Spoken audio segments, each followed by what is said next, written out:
Ces 800 ans, 32 rois de France y ont été couronnés, Saint-Louis, François Ier, Louis XIV. Le dernier, c'était Charles X en 1825.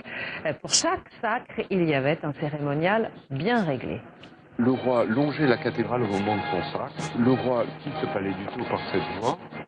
Un roi, justement, voici un, ou plutôt un descendant des rois de France. Tout en étant vu. À gauche, Louis de Bourbon, duc d'Anjou, héritier direct de Louis XIV, et de 42 autres rois, depuis Saint-Louis, François Ier, Louis XIII et jusqu'à Louis XVI. À 37 ans, il est banquier, habite entre Paris, Caracas et Madrid. Il est l'aîné de la maison de Bourbon, l'héritier de la couronne de France. Cette histoire royale, Patrick Demouy, professeur à l'université de Reims, la connaît sur le bout des doigts. La façade de la cathédrale est dominée par la galerie des rois, au centre de laquelle se trouve le baptême de Clovis. C'est en mémoire de cet acte fondateur que les rois, par la suite, ont pris le chemin de Reims pour renouer la chaîne des temps. C'est ce que montre bien la galerie des rois. Les rois, les uns derrière les autres, reviennent là où l'histoire a commencé avec Clovis. Comme un simple touriste, ou presque, Louis de Bourbon visite la cathédrale où 32 rois de France furent couronnés. Pour nous, il a accepté de marcher sur les traces de ses illustres ancêtres. Le matin du sacre, l'archevêque de Reims conduisait le roi jusque devant le maître-autel et lui désignait le siège qui avait été préparé pour lui.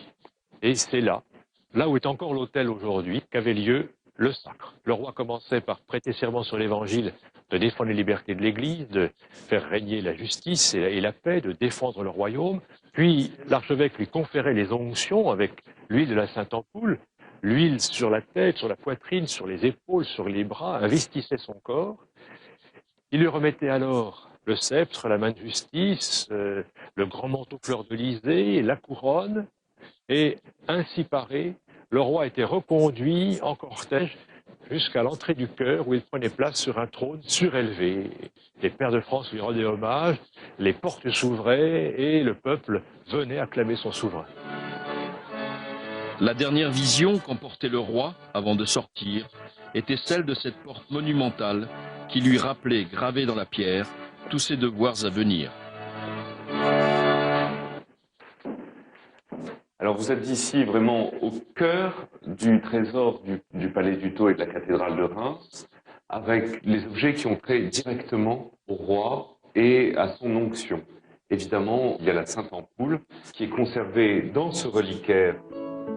Malheureusement, cette fiole n'est plus celle qui a servi à baptiser Clovis, le fondateur du royaume. En 1793, les révolutionnaires investissent la cathédrale pour détruire la Sainte-Ampoule. En détruisant le symbole, ils pensaient détruire la royauté.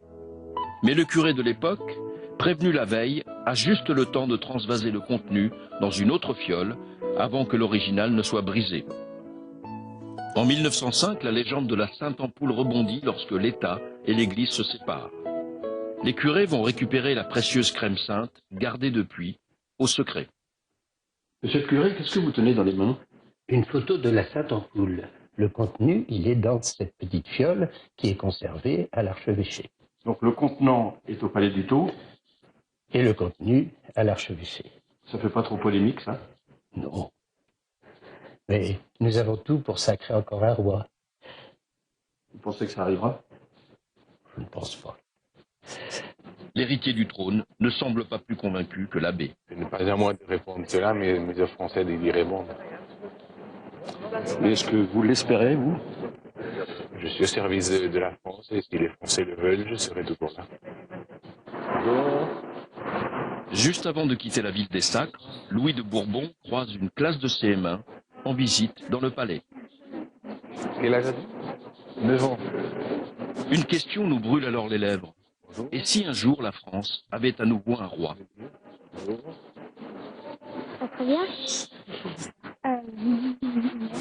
Moi je préfère la République parce que on est libre.